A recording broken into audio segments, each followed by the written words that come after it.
¿Cómo les va? Aquí de nuevo.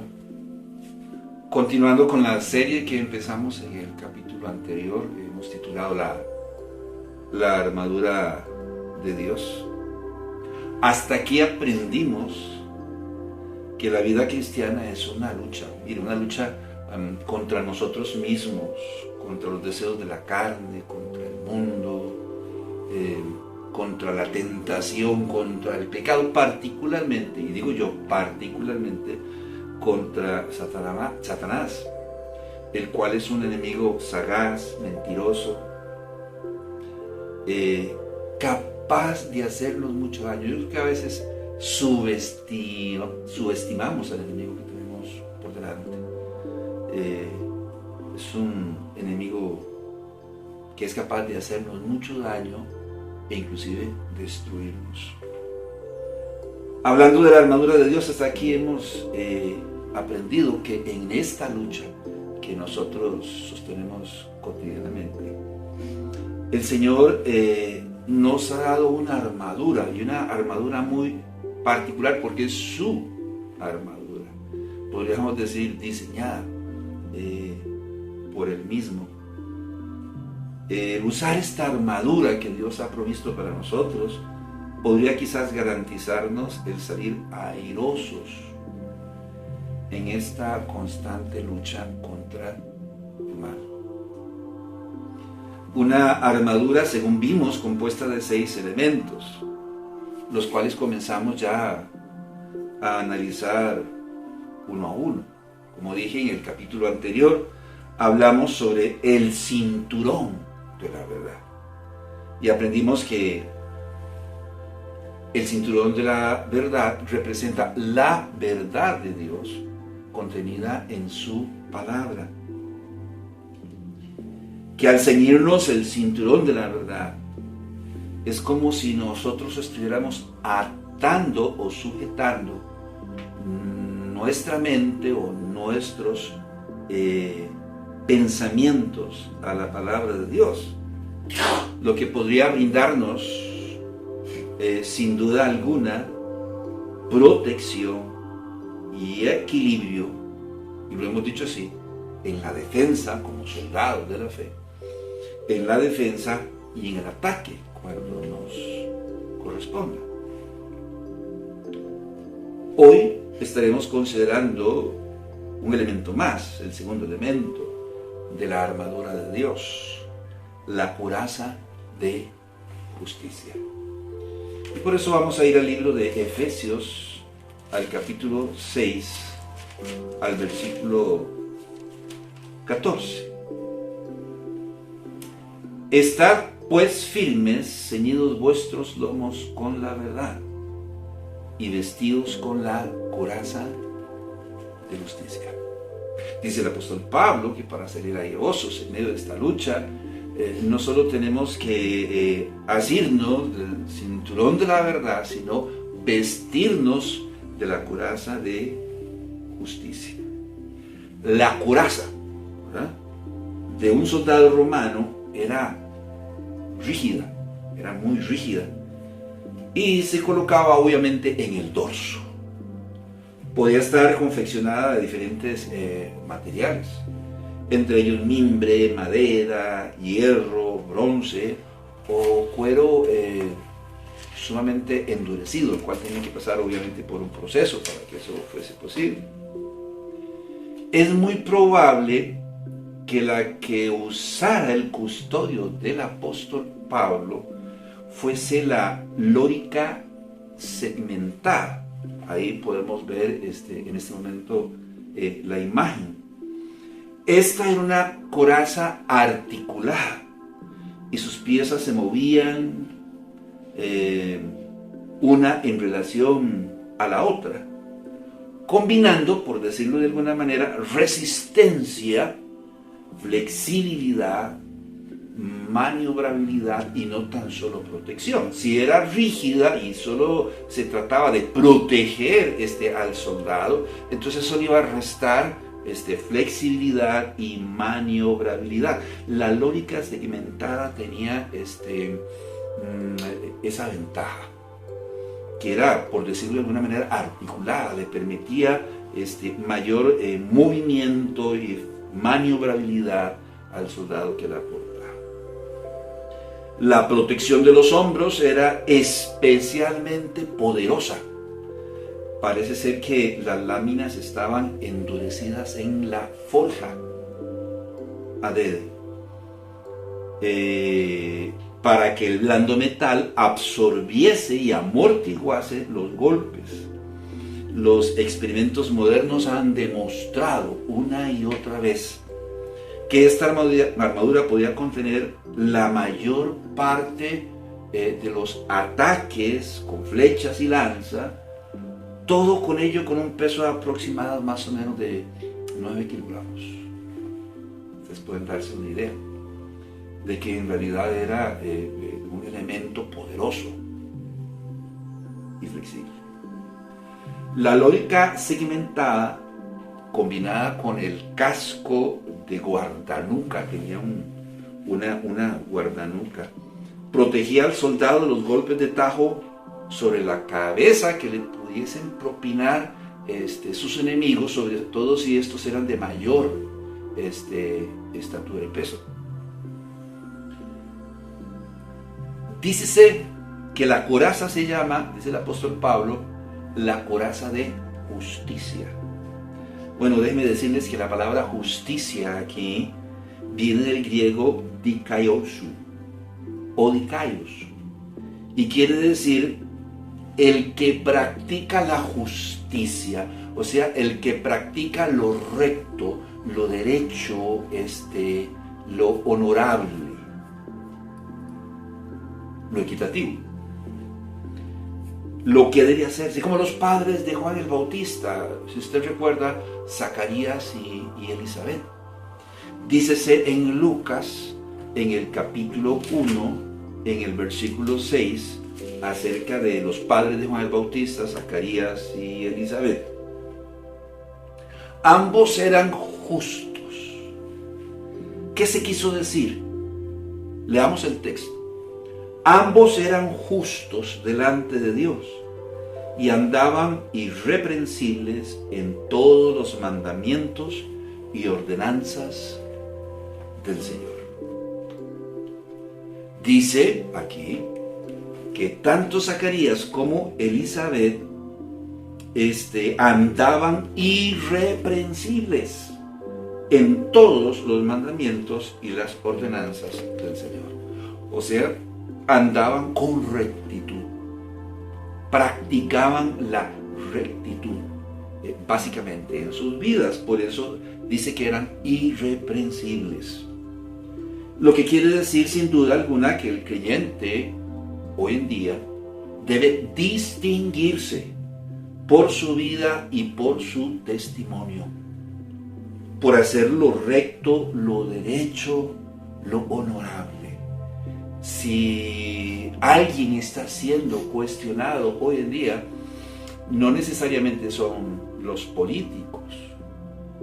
Si alguien está siendo cuestionado hoy en día, es aquella persona que se autodenomina a sí mismo cristiana. Porque parece ser que el cristianismo se ha olvidado de vivir y andar rectamente conforme a la palabra de Dios, brindándole a los demás un buen testimonio, haciendo lo recto, lo derecho, lo honorable. ¿Qué dice la palabra de Dios en el libro de Tito, en el capítulo 2? Tito, capítulo 2, versículo 12. Enseñándonos que renunciando a la impiedad y a los deseos mundanos, vivamos en este siglo sobria, justa y piadosamente. Dice el autor, dice Tito, que se requiere hoy de los cristianos que vivan piamente, o sea, conforme a la piedad, conforme a lo establecido por Dios en su palabra. ¿Qué quiere decir esto?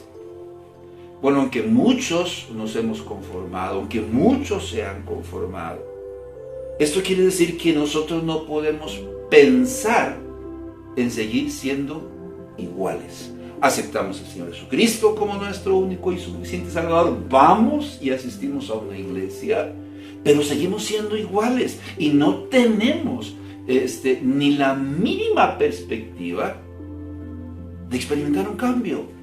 Nos hemos conformado así como somos. Yo no sé si usted recuerda lo que dice la palabra de Dios en 2 Corintios 5, 17. De modo que si alguno está en Cristo, nueva criatura es, las cosas viejas pasaron, y aquí todas son hechas nuevas. La coraza de justicia nos recuerda que nosotros debemos andar rectamente en la vida, que no podemos seguir siendo iguales, que lo que éramos debe quedar en el pasado para adoptar la vida que ahora Dios y que el Señor Jesucristo tiene para nosotros y que nosotros tenemos por delante. Por lo menos recordamos las palabras del apóstol Pablo en 2 de Corintios, en el capítulo 7, en el versículo 1. Cuando el apóstol Pablo dice: así que, amados, puesto que tenemos tales promesas, limpiémonos de toda contaminación de carne y de espíritu, perfeccionando la santidad en el temor de Dios. O bien sea, viviendo conforme a la justicia de Dios y no conforme a la justicia de los hombres. Esto quiere decir que nosotros debemos sujetar nuestros pensamientos a Dios y a su palabra y comenzar a experimentar así un cambio en nuestras vidas. Algo así como si nos pusiéramos nosotros en una forja. O sea, nos montan sobre el yunque, nos meten a la fragua, nos calientan y cuando estamos al rojo vivo nos ponen en el yunque y con un mazo nos van dando forma. A eso llamamos la forja, ¿verdad? Y nos comienzan a dar forma, endureciendo nuestros sentidos, fortaleciéndonos en la lucha contra el pecado y contra Satanás. Vamos a Efesios de nuevo. Solo que en este caso será el capítulo 3, al versículo 16. Efesios capítulo 3, versículo 16. Para que os dé, conforme a las riquezas de su gloria, el ser fortalecidos con poder en el hombre interior por su Espíritu. Nosotros no vencemos la tentación, no podemos superarnos a nosotros mismos, no podemos superar el pecado, no ganamos las batallas, estamos en desventaja contra Satanás, porque estamos desnudos, no hemos fortalecido nuestros sentidos. El sujetar nuestros pensamientos a la palabra de Dios definitivamente nos dará credibilidad ante cualquier cuestionamiento. Nos va a brindar flexibilidad y maniobrabilidad a la hora de, por ejemplo, compartir nuestra fe con otros. Qué terrible sería si no cuidamos nuestro testimonio y salimos a evangelizar casa por casa y llegamos a una casa y le estamos hablando a la persona de Cristo y de repente nos dice la persona: pero usted no era el que estaba en la fiesta de Palmares el fin de semana pasado, con unas amigas ahí tomándose unas cervecitas. No era usted, a mí me parece que era usted. ¿Comprende lo que estamos diciendo? La lógica segmentada, estar conformada a diferentes partes y ser flexibles al poder interactuar cada una de las partes de esta armadura, la una con la otra, le brindaba al soldado flexibilidad y maniobrabilidad. Nuestro testimonio, el sujetar nuestros pensamientos a la palabra de Dios, nos va a brindar exactamente lo mismo: credibilidad, flexibilidad, maniobrabilidad a la hora de compartir nuestra fe con otros. El apóstol Pablo nos dice en 2 de Corintios, en el capítulo 6, en el versículo 3. De hecho, yo conozco personas, creyentes, muy honestos, que me han dicho: pastor, es que yo Yo no hallo cómo hablarle a las personas de Cristo. Y le digo, bueno, pues es que el que no habla, tú no eres el que habla es el Espíritu Santo. Nosotros solamente somos instrumentos de, sí, hermano, pero es que a veces a mí se me sale una que otra palabrita por ahí, a veces se me sale una actitud por ahí. Y sabe que es exactamente lo que inhibe a los creyentes para hablar de Cristo a otros. ¿Qué dice 2 de Corintios capítulo 6, versículo 3? No damos a nadie ninguna ocasión de tropiezo para que nuestro ministerio no sea vituperado. Pablo decía, yo me pongo la coraza de justicia porque no quiero ningún cuestionamiento sobre mi vida a la hora de predicar el Evangelio.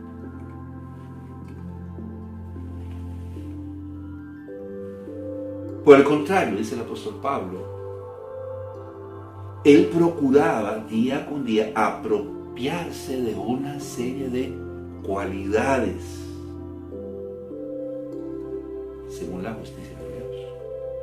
Ahí mismo, en 2 de Corintios, en el capítulo 6, solo que en este caso, en los versículos 6 y 7, nos dice el apóstol Pablo, en pureza,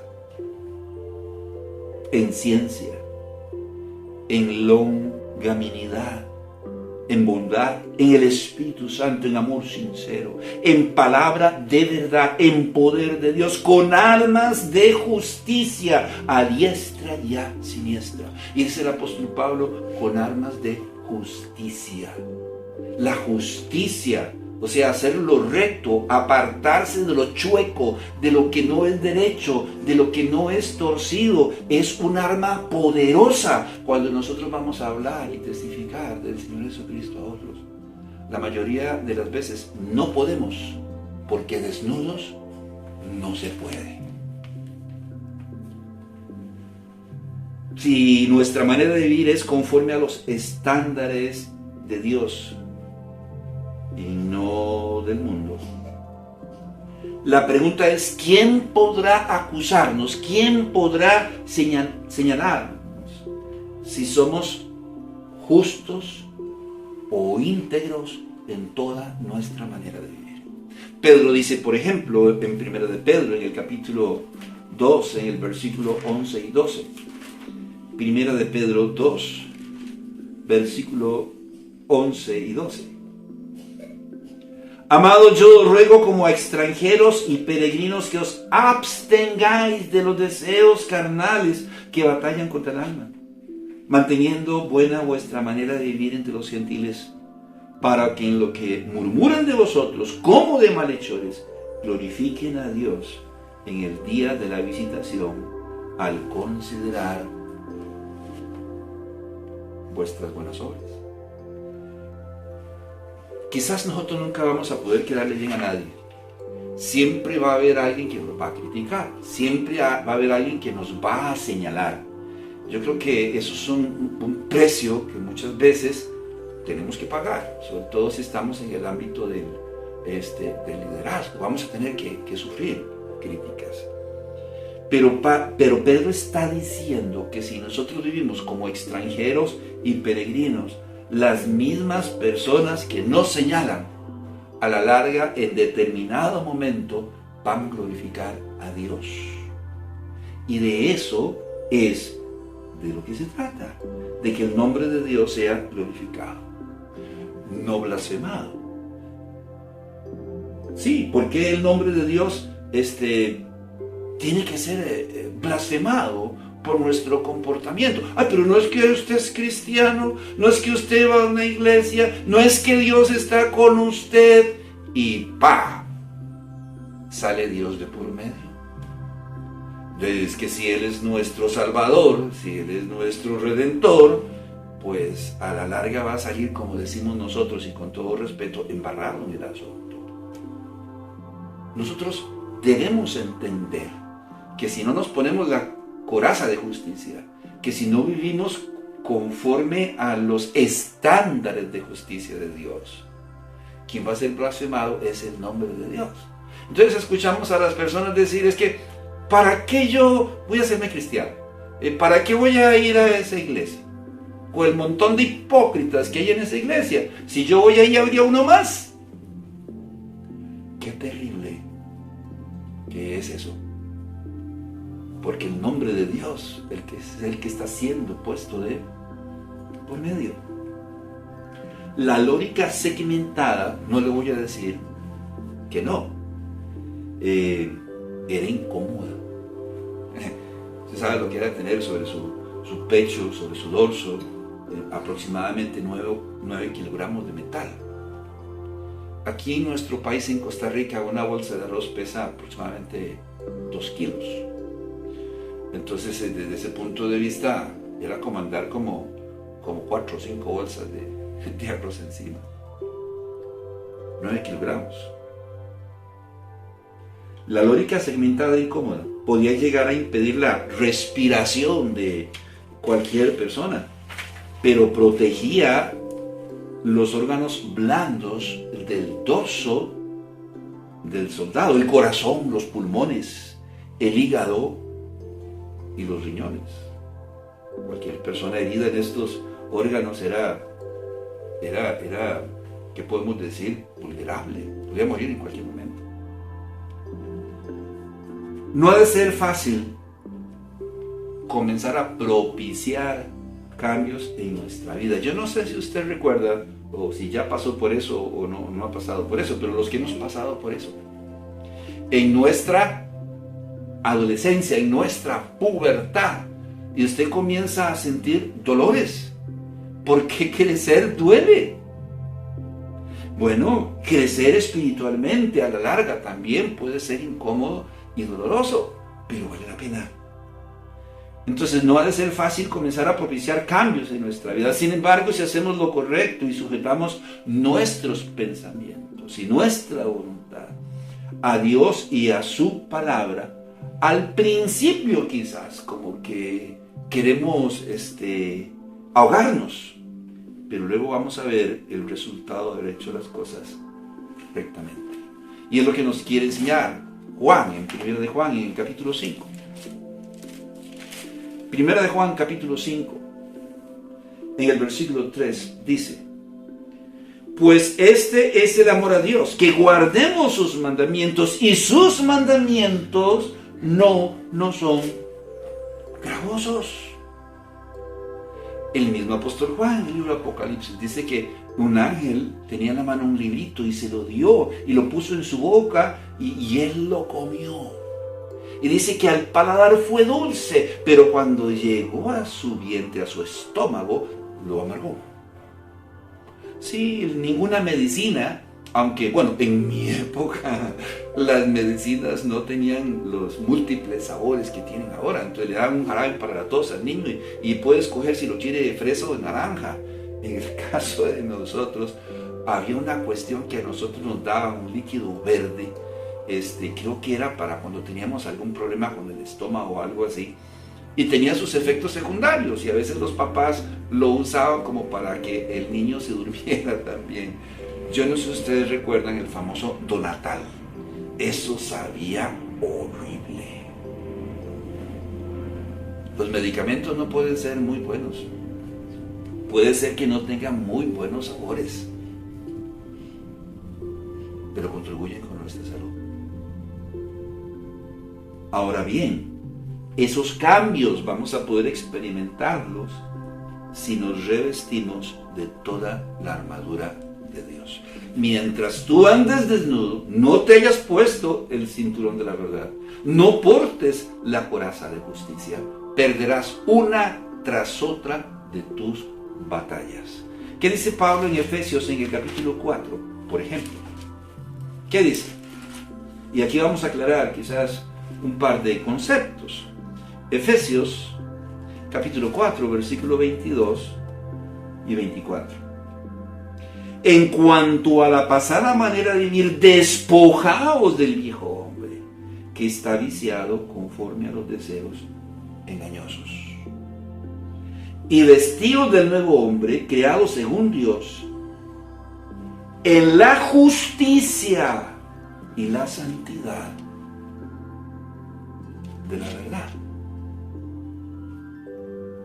Esos cambios, vamos a comenzar a ganar batallas en nuestra vida si nos revestimos de toda la armadura de Dios. Ahora yo le quiero aclarar, si nos revestimos, no es que Dios nos va a agarrar como un bebé con un pañito húmedo y nos va a limpiar y nos va a echar talquitos, paidol, ¿verdad? Y después entonces va a comenzar a ponernos todos y cada uno de los elementos de su armadura. Eso no es así.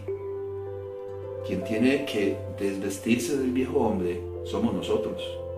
Y quien tiene que tomar la armadura de Dios somos nosotros. Y si nosotros no lo hacemos, lo siento, Dios no lo va a hacer por nosotros. Es así de claro. De modo que si corremos con paciencia la carrera que tenemos por delante, en plena dependencia de Dios y de su palabra, Dios por su parte va a fortalecer nuestros sentidos y a la larga todo va a comenzar a salirnos mejor. Eso, repito, si decidimos creer lo que Dios dice en su palabra, o bien sea si decidimos vivir. Alguna vez estando en una iglesia lo dijimos, no crea que porque usted viene aquí a la iglesia, su vida va a ser ejemplar. La vida es una lucha. Y el que la quiere celeste, que le cueste. Tenemos que esforzarnos y dedicarle tiempo a esto. Por eso decimos, si decidimos creer y vivir la palabra de Dios, o si decidimos creer y vivir conforme a la justicia y no de los hombres, a la larga no somos nosotros los que vamos a ver los cambios. A la larga son las demás personas las que van a comenzar a ver los cambios en nosotros. Sin duda hoy nosotros debemos cuidar nuestro testimonio delante de los demás, para que el nombre de Dios no sea blasfemado y el evangelio del Señor Jesucristo corra y muchas personas puedan venir a los pies del Señor Jesucristo. Primera de Corintios 15, 33 al 34. Eso va a ser posible si luchamos y ganamos nuestra batalla contra la tentación, contra el pecado, contra nosotros mismos, contra la carne, contra el mundo y sus deseos, contra Satanás. Eso va a ser posible. En 1 Corintios, en el capítulo 15, en el versículo 33 al 34, Pablo dice, no erréis. Las malas conversaciones corrompen las buenas costumbres. Velad debidamente y no pequéis, porque algunos no conocen a Dios. Para vergüenza vuestra, lo digo. Mire, con todo respeto, espero no equivocarme, pero por ahí alguien dijo, algún sabio, del cual no recuerdo su nombre, dijo, lo que no sirve,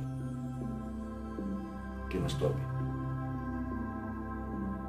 Si nos vamos a llamar cristianos, sirvamos para algo. Que nuestra vida y nuestro testimonio glorifique el nombre de Dios y no que su nombre sea causa de ser blasfemado por nuestra vida. O peor, que las personas usen como excusa nuestra vida y nuestro testimonio para no creer.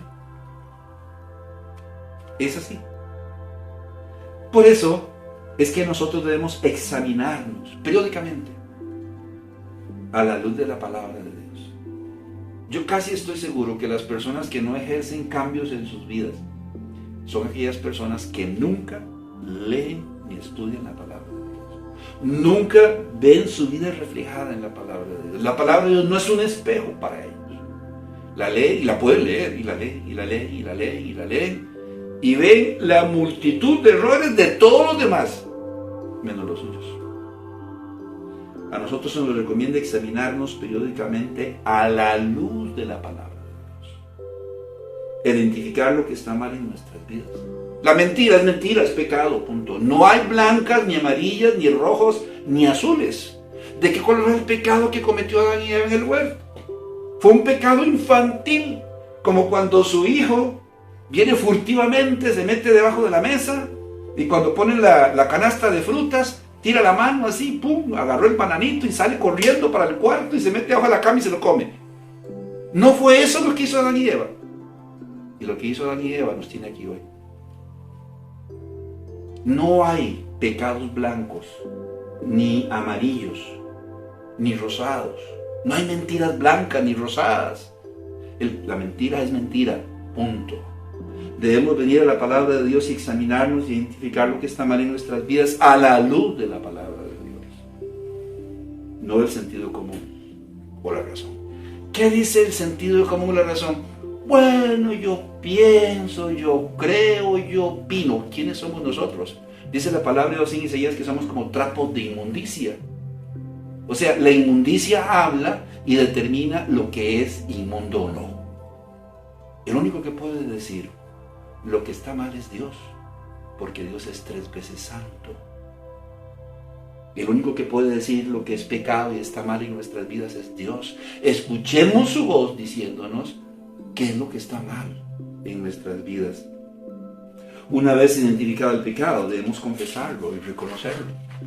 Si confesamos nuestros pecados, Él es fiel y justo para perdonar nuestros pecados y limpiarnos de toda maldad. Pero el peor error que está cometiendo la raza humana, a conveniencia, es justificar sus pecados. Y el que justifica sus pecados nunca prosperará, nos decía Salomón. Otros son peores que yo. O sea, usted es el menos malo. Es malo, pero el menos malo, ¿verdad? Por favor, escuchemos la voz de Dios y apartémonos, no solo del pecado, sino de todo aquello que no conviene. Primera de Corintios capítulo 6, versículo 12. Es que la palabra de Dios tiene de todo y para todos. Todas las cosas me son lícitas, mas no todas convienen. Todas las cosas me son lícitas, mas yo no me dejaré dominar de ninguna.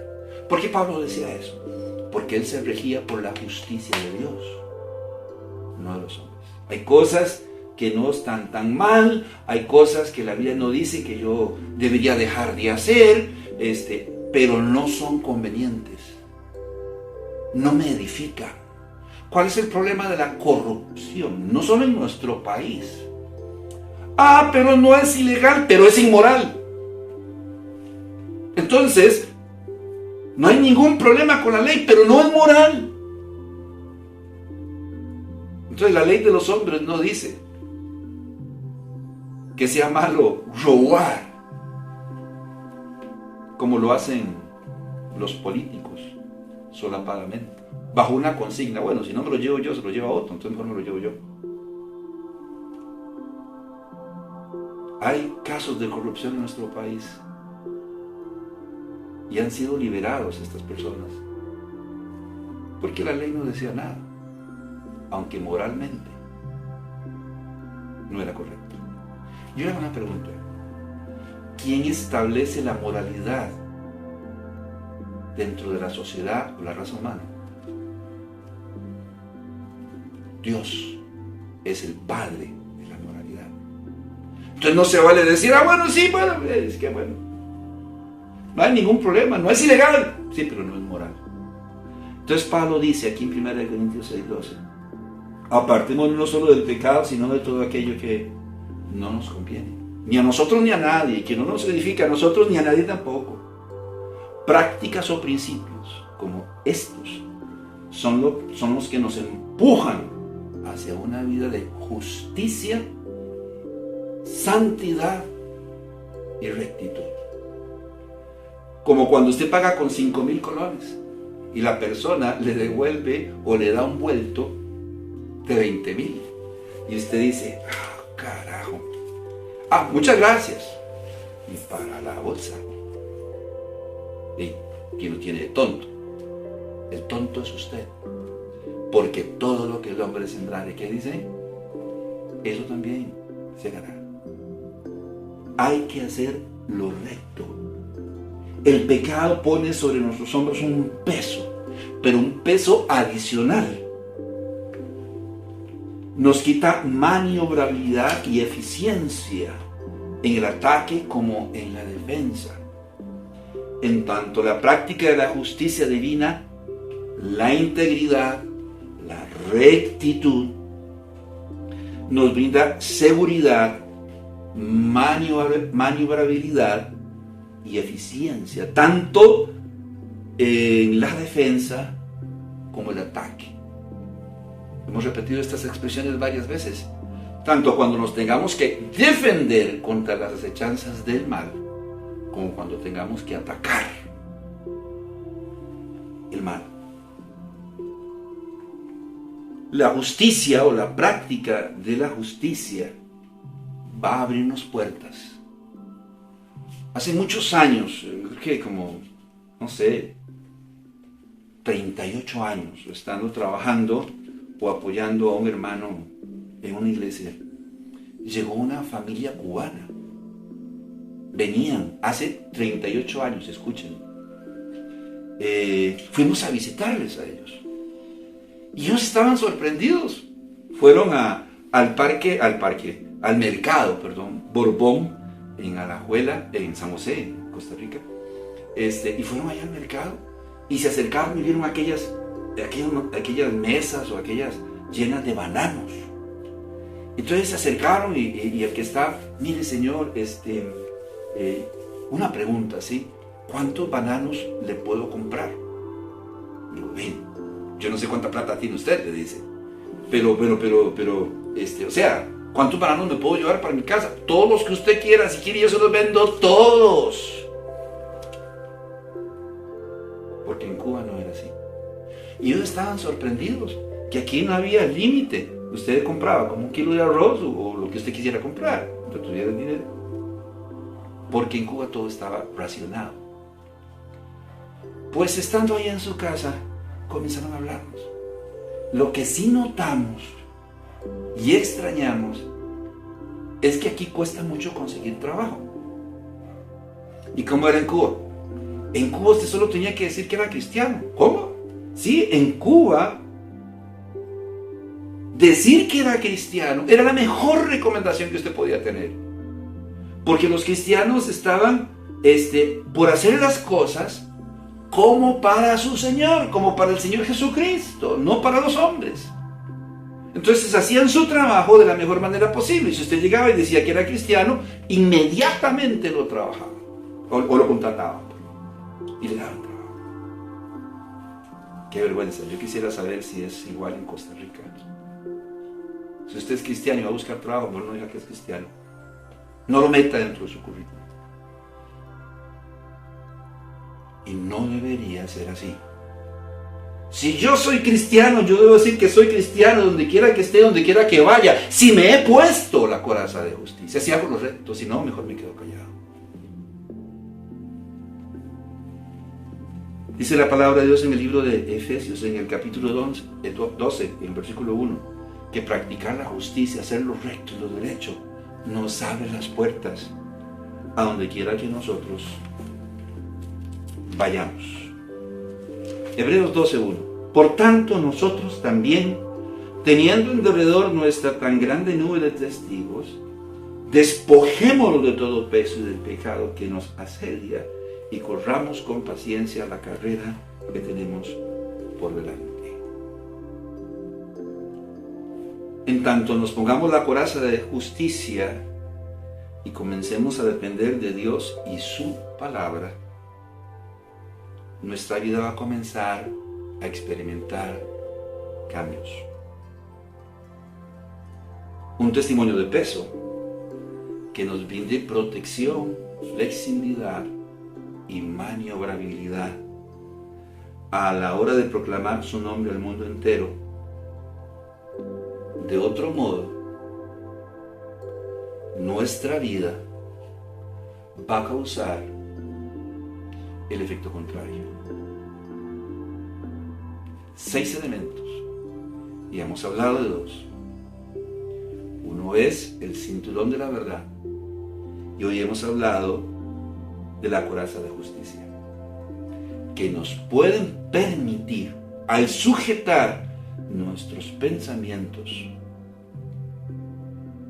a la palabra de Dios y a Dios mismo, a regirnos por principios de justicia, de la justicia de Dios, pueden permitirnos no solo experimentar un cambio, sino hacer las cosas bien. Que Dios les bendiga. Les esperamos en el próximo capítulo, cuando sigamos hablando de la armadura de Dios. Que Dios les bendiga.